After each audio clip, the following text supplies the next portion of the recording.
everyday superpower where we talk body language, relationships, game, everything in between. I got a good one for you people. I'm speaking to you odd people today. I am odd. Of course I am. Have you seen me? Bruh. If you're odd, if you're weird, it's amazing. It's fantastic. Now, I don't speak on odd and weird in the sense that you are isolated and unhygienic and, you know, a cave dwelling puddle of a human being, but more so that you are separate from the norm.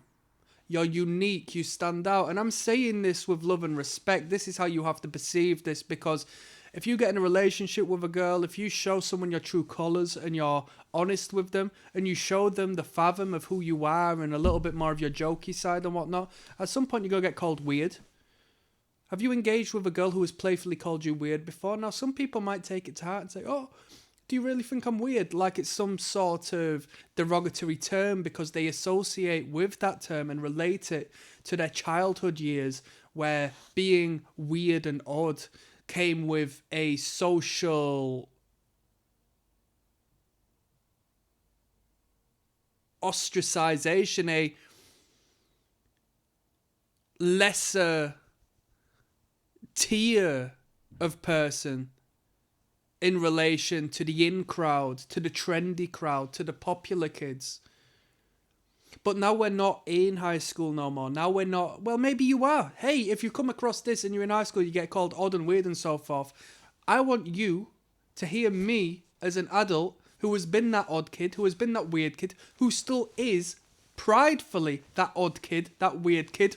Look at me, right? I want you to listen to me and think that whenever you think that towards yourself, oh, I wish I was like them, or I wish I wasn't so absurd, or I wish I wasn't into this and that and that and that. Yeah?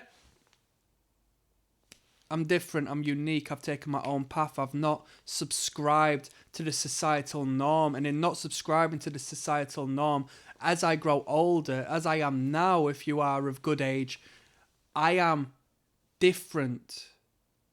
I have my own niche, I have my own market, I have my own momentum and tangent and development and depth of character that those who have just resided in this social sphere, who have just bounced off of each other and mirrored each other within this echo chamber for a matter of years, decades, millennia, you know, eternity. You have developed substance and a fathom of character that is ever so attractive.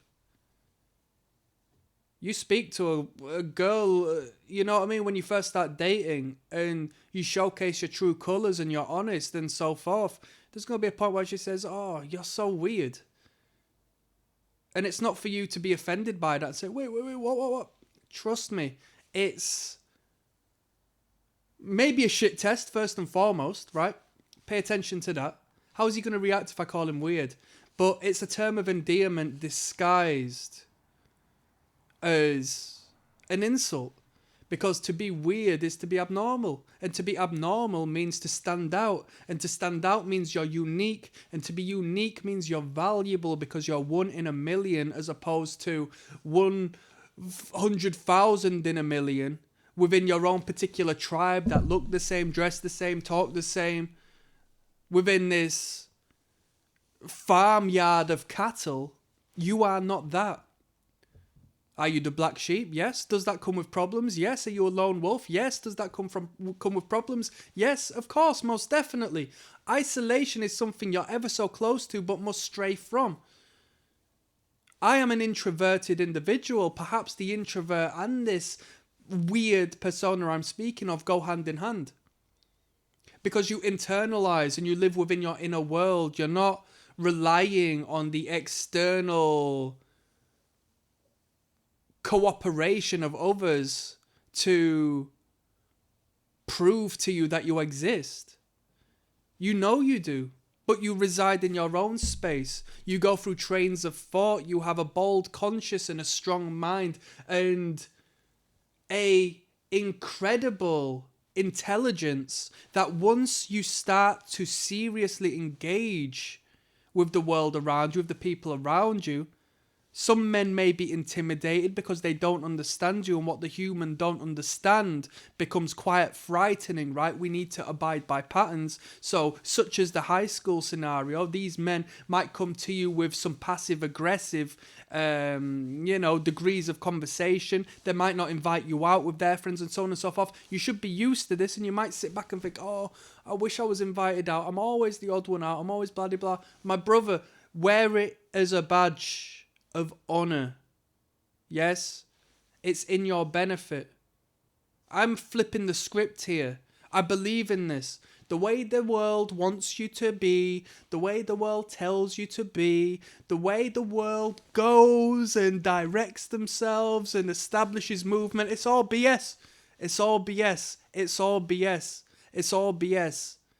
Those who tell us where to move, tell us to move in a particular direction with reason and purpose, because it's of benefit for them to do so. If you were the boss of a company, you would want to disguise and misguise the rightful way of doing so, the rightful way of doing things, because they, as your subordinates, will surpass you and you won't be the boss no more. So the fact that you stray away from the crowd and you don't participate within the crowd activities and you think it's weird and you don't acknowledge their way of living and you're weird and you're odd, that's in your benefit. That creates success. That creates independence. And as I always say, independence is a masculine principle. Yes? If you're odd and you're weird and you like to spend time by yourself and do this, that, and the third, I'm not saying, yeah, you're great because you sit and play video games all day. No. This is the type of weird who is intelligent and applies themselves in a productive and creative manner that others don't understand, that others are blown away by. That others come to you and tell you you're talented or you're intelligent. Truth of the matter is, it's not talent, it's hard work. Truth of the matter, it's not intelligence. It's a love for understanding these particular pockets of information, because we feed what makes us feel alive. We don't need to look to the outside world in order for them to reflect our self-worth. We already have it within us. And when we harness that, utilize that, understand that, do not self-loathe because we're different from the rest, but in fact, use that to enlight a fire within us that drives us. Suddenly the in crowd, suddenly the popular, suddenly the cattle start to look at us like we're some supernatural being, because we've achieved and done so much, and they thought, how's he done that?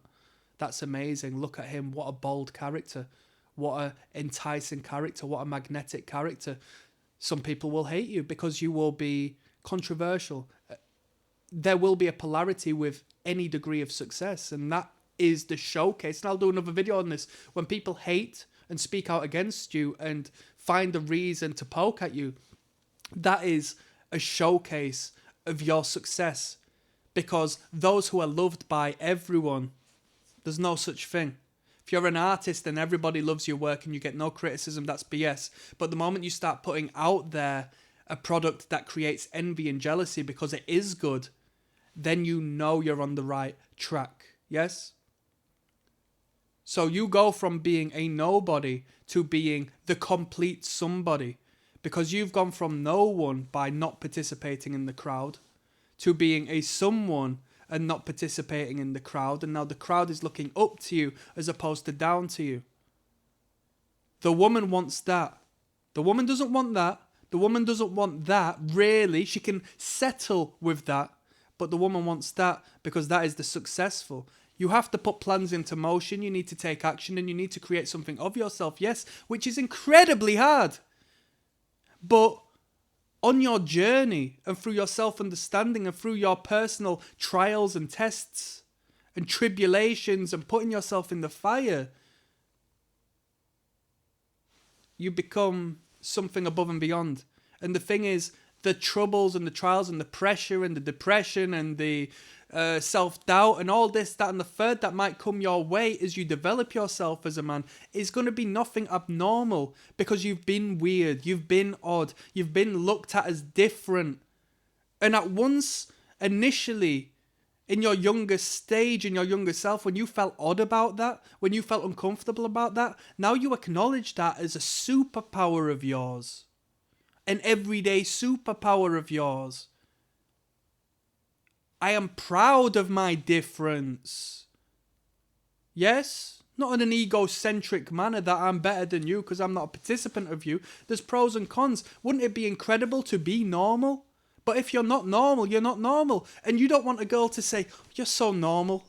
Oh, I'm in love with you. You're so normal. No, she's going to say, I love you because you're different. And you're different because you show to me characteristics and traits and intelligence and knowledge that I've not experienced elsewhere.